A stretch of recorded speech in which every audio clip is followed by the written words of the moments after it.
Hey, what's up guys? Update ko lang kayo. So, since nagpalit tayo ng side mirror, di na pala natin maglalagay yung ating telesin na crab claw mount. Di na natin pala malalagay kasi pag nilagay natin yan, hindi kasi pantay ito, dahil nyo.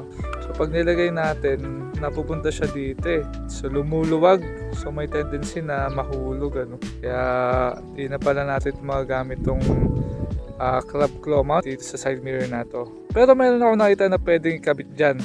Ito ang Motowolf camera mount. Pwede ito sa mga action cam nyo. Dito natin yan ilalagay. Sisingit natin yan dito. So meron tong dalawang klase na meron side mirror mount. Tapos meron din siyang handlebar. Try natin kabit.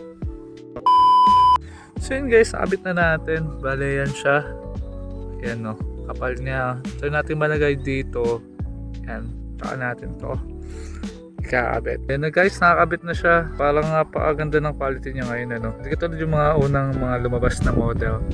Pwede natin ipaikot-ikot yan.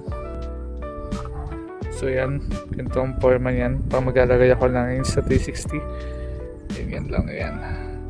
So okay na.